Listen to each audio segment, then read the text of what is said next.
Monsieur le Président, bonjour. Romain Chanson pour Jeune Afrique. Le président congolais Félix Tshisekedi n'a pas participé à l'entièreté de la session. Aujourd'hui, il est parti ce matin. Il est parti pour vous montrer qu'il était mécontent du fait qu'hier, dans votre discours inaugural, vous n'avez pas parlé parmi les grands conflits de cette planète, celui dans l'Est de la RDC. Je note que vous l'avez fait ce soir, mais pourquoi cette omission hier? Et aussi, vous aviez l'ambition de réunir Paul Kagame et Félix Tshisekedi autour de la même table. Ce soir, il y a un président qui n'est pas là. Est-ce que vous avez toujours l'intention de jouer un rôle dans le processus de médiation?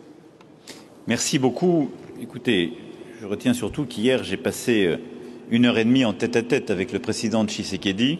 Et donc, il sait l'engagement de la France sur ce sujet, comme j'ai passé 1h30 en tête-à-tête avec le président Kagame ce matin. Et donc, oui, la France, la francophonie reste mobilisée pour résoudre cette crise qui impacte gravement la RDC. Et je réitère notre solidarité.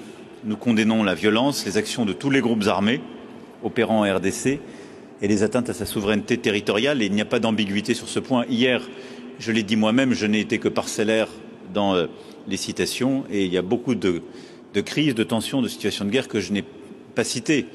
Juste après mon discours, j'ai retrouvé le président du Laos et on a parlé de la Birmanie. Et je n'ai pas parlé en effet aussi de ce qui s'y joue. Donc, qu'il n'y ait pas de malentendu, je pense que il se trouve pendant ces 2 jours le conflit sur lequel j'ai passé le plus de temps dans les réunions parallèles.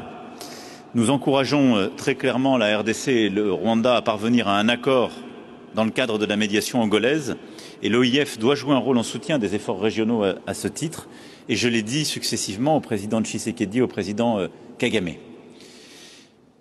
À titre pour ce qui est de la France, nous avons toujours été clairs, et je l'ai redit aussi à l'un à l'autre.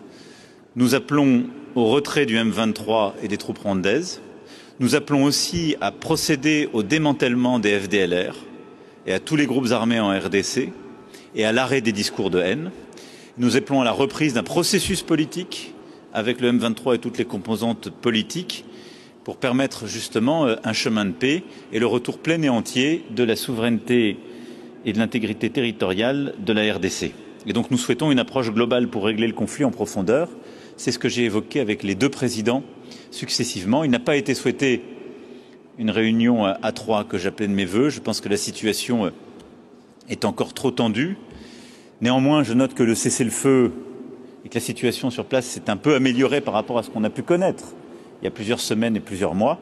Elle est évidemment très précaire et donc nous allons continuer de nous engager sur la base des quelques principes que nous avons toujours tenus et que je réitère ici, et aux côtés de la médiation angolaise pour que cette situation puisse progresser. Elle suppose des efforts de part et d'autre. Ils sont indispensables, mais très clairement, il n'y a pas de double standard dans la diplomatie de la France. Et donc nous sommes attachés à la souveraineté et l'intégrité territoriale partout.